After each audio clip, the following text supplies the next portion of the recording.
Quel sera le 11 du Real Madrid sous Xabi Alonso? Adepte du 3-4-3, on va utiliser cette tactique. On va aussi déjà ajouter les recrues et même les grosses rumeurs. Déjà on commence au cage avec Courtois bien sûr. Pour la défense à 3, je commence avec Rudiger dans le. Malgré la saison complètement ratée, il n'était pas non plus aidé par l'équipe et il a en plus joué une grande partie de la saison blessé. Pas de doute qu'il reviendra à son meilleur niveau la saison prochaine.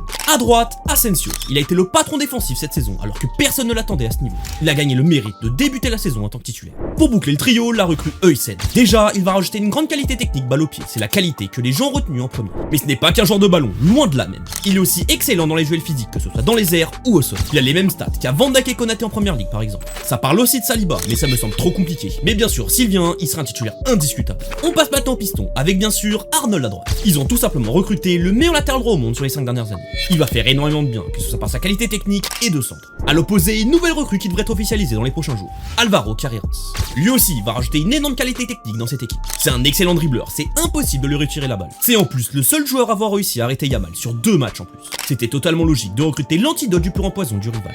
On passe au milieu avec Valverde. Il sera bien sûr un titulaire indiscutable et un des piliers de cette équipe. Je le mets sur le côté droit pour le voir combiner avec Arnold. Je pense même qu'il y aura beaucoup de variations. Avec lui qui prend le couloir et Arnold rentrer dans l'axe par exemple. Pour l'accompagner, ce sera une recrue je pense. Entre Steeler ou Reinders. Et personnellement, je connais pas assez l'allemand donc je choisirai Reinders.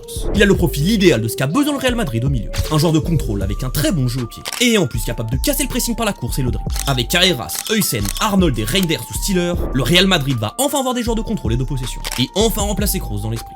On passe au 3 de l'attaque avec Bellingham avec une petite subtilité. On peut critiquer les 2 dernières années de Ancelotti, mais on peut lui donner le mérite d'avoir trouvé ce 4K de losange. Avec Bellingham en 10, les 2 attaquants. Et je veux donc retrouver ça dans cette équipe. Pour moi, on a vu la meilleure version des joueurs offensifs avec cette tactique. Xabi Alonso doit aussi se nourrir de ce qui se faisait de bien avec cette équipe. Et pour finir, sur surprise, Mbappé et Vinicius en attaque. Avec Mbappé sur le côté gauche et Vinicius à droite, comme on a déjà vu quelques fois cette saison. C'est pour moi le meilleur moyen pour enfin réussir à faire cohabiter les deux. Et oui, oubliez Rodrigo. Faire cohabiter les 4 de devant, c'est impossible, ça crée beaucoup trop déséquilibre. Je le vendrais pour acheter Reinders ou Saliba par exemple. Du coup, voici le 11 au complet. L'équipe pourrait être exceptionnelle. On remarque qu'ils ont déjà amélioré le gros défaut de cette saison, avoir plus de qualité technique et de relance. Cette équipe a tout pour faire revenir le Real Madrid au premier plan. Lâche un like et abonne-toi pour plus de vidéos foot.